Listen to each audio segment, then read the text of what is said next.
ඉතින් මේ වෙනකොට WhatsApp app එකේ තියෙන අප්ඩේට් එක ගත්තොත් එහෙම කාගේවත් ප්‍රොෆයිල් ෆොටෝ එකේ ස්ක්‍රීන්ෂොට් එකක්වත් ගන්න විදියක් නැහැ. ඉතින් එහෙම බැරි වුණාට අද මම මේ වීඩියෝ එකේදී කතා කරනවා ඔයගේ WhatsApp contact list එකේ ඉන්න අයගේ ප්‍රොෆයිල් ෆොටෝ එක ඕන නම් කොහොමද ඒක ඔයගේ ගැලරි එකට ගන්න කියලා අද මම මේ වීඩියෝ එකේදී කතා කරනවා. හරි ඉතින් වැඩි කතාවක් නැතුව වැඩේ කරන්නේ කොහොමද කියලා වීඩියෝ එකට ගිහිල්ලා කතා කරමු.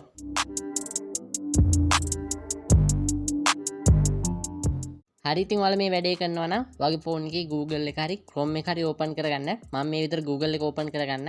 ඔයාලා මේ විදිහට ඇවිල්ලා මෙතන පොඩ්ඩක් සර්ච් කරගන්න WhatsApp DP download කියලා පොඩි සර්ච් එකක් දාගන්න. මේ විදිහට සර්ච් එකක් දාගත්තට පස්සේ උඩින්ම වෙබ්සයිට් එකක් බලා ගන්න පුළුවන්. ඒ tools in කියලා වෙබ්සයිට් එකක් බලා ගන්න පුළුවන්. ඉතින් ඔයාලා කරන්න ඕනේ මෙන්න මේ වෙබ්සයිට් එක ඇතුළට එන එක. ඉතින් මම මේ වෙබ්සයිට් එක ඇතුළට එන්න.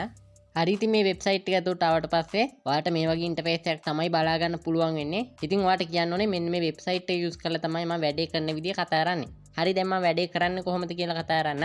මෙතන බලා ගන්න පුළුවන් වෙන WhatsApp phone number කියලා තියෙනවා. දැන් ඇත්තට මෙතනදි කරන්න තියෙන්නේ WhatsApp DP එක ඩවුන්ලෝඩ් කරගන්න ඕන කෙනා ඉන්නවනේ. අන්න ඒ කෙනාගේ නම්බර් එක මෙතන ගහන එක විතරයි ඔයාලට කරන්න තියෙන්නේ. ඉතින් ඊට කලින් මෙතන බලා ගන්න පුළුවන් වෙනවා. කන්ට්‍රි එක සිලෙක්ට් කරන්න තියෙනවා. ඉතින් මෙතන ශ්‍රී ලංකාව හොයාගන්නවා කියන්නේ ටිකක් වෙලා යන වැඩක්. ඉතින් මම කියන්නම් කොහොමද වැඩේ හරියටම කරන්න කියලා. ඉතින් මෙතන බලා ගන්න පුළුවන් වෙනවා WhatsApp phone number කියලා තියෙනවනේ. ඉතින්ලම ඔයාලට පුළුවන් මෙන්න මේ දන ටයිප් කරලා මෙන්න මේ විතර 94 කියලා මේ විදිහට ටයිප් කරගන්න. ඊට පස්සේ ඔටෝම ශ්‍රී ලංකාව මෙතන බලා ගන්න පුළුවන් වෙනවා. හරි දැන් ඔයාලට කරන්න තියෙන්නේ මේ විදිහට ස්පේස් එකක් තියන්නේ නැතුව නම්බර් එක ටයිප් කරගන්න එක. ඉතින් DP එක ඩවුන්ලෝඩ් කරගන්න ඕන කෙනාගේ මේ විදිහට නම්බර් එක බලාගෙන ඇවිල්ලා ඔයාලට මේ විදිහට පුළුවන් නම්බර් එක ටයිප් කරගන්න. හරි ඉතින් ඔන්න මම මේ විදිහට නම්බර් එකක් ටයිප් කරගත්තා. දැන් ඇත්තටම කොහොමද වැඩේ වෙන්නේ කියලා මම ඔයාලට පෙන්නන්න. හරි ඉතින් මෙතන පොඩ්ඩක් මේ විදිහට නම්බර් එක දීලා පල්ලෙහාට ගියාට පස්සේ බලා ගන්න පුළුවන් වෙනවා ඩවුන්ලෝඩ් now කියලා කොළ පාටින් මෙන්න මේ වගේ එකක් තියෙනවා. ඔයාලට කරන්න තියෙන්නේ මෙන්න මේක ටච් කරගන්න එක. ඉතින් මම මේක ටච් කරලා පෙන්නන්න. හරි ඉතින් ඊට පස්සේ ටිකක් වෙලා ගියාට පස්සේ ඔයාලට බලා ගන්න පුළුවන් වෙනවා මන් දීපු නම්බර් එකේ DP එක මට මේ විදිහට මෙතනදී ඩවුන්ලෝඩ් කරගන්න පුළුවන්. ඉතින් කොහොමද වැඩේ සුපිරිනේ.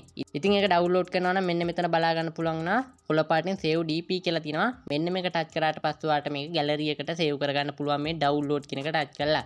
හරි ඉතින් මේ විදිහට හැමෝගෙම DP ඩවුන්ලෝඩ් කරන්න පුළුවන්. හැබැයි ඒක අවුලක් තියෙනවා. ඔයාලට WhatsApp DP එක ඩවුන්ලෝඩ් කරගන්න ඕනේ contact එකේ අයිතිකාරයා DP එක පෙන්වන්න ඕනේ විදිහකට සිලෙක්ට් කරන්න පුළුවන් ඔප්ෂන් තුනක් තියෙනවානේ. අන්න එතනින් ඒක නා everyone කියලා දාලා තිබ්බොත් ඔයාලට කිසිම ප්‍රශ්නයක් නැතුව මෙන්න මෙතනදී ඒක නාගේ නම්බර් එක ටයිප් කරලා මේ DP එක ඔයාගේ ගැලරි එකට සේව් කරගන්න පුළුවන්. හැබැයි everyone කියන එක දාලා නැතුව එතන තියෙන වෙන මොකක් හරි සිලෙක්ට් කරලා තිබ්බොත් ඔයාලට මේ වැඩේ කරගන්න පුළුවන් වෙන්නේ නැහැ. ඉතින් everyone කියලා දාලා තිබ්බොත් කිසිම ප්‍රශ්නයක් නැතුව මේ වෙබ්සයිට් එකට ඇවිල්ලා නම්බර් එක ටයිප් කරලා ඔයාලට මේ DP එක ඩවුන්ලෝඩ් කරගන්න පුළුවන්. ඉතින් ඔයාලට WhatsApp DP වල ස්ක්‍රීන්ෂොට් එකක් ගන්න විදියක් තිබ්බේ නැත්නම් මේ විදිහට ඕන try එකක් දීලා බලන්න. හරි ඉතින් එහෙනම් අතට වීඩියෝ එක නවත්තන්න channel එකට අලුත් කෙනෙක් ඉන්නවනම් subscribe කරලා එකතු වෙන්න පුළුවන්. ඉතින් අපි ආයෙත් මගේ අලුත් වීඩියෝ එකකින් හම්බ වෙනකම් ඔයගොල්ලෝ හැමෝටම සුබ දවසක්.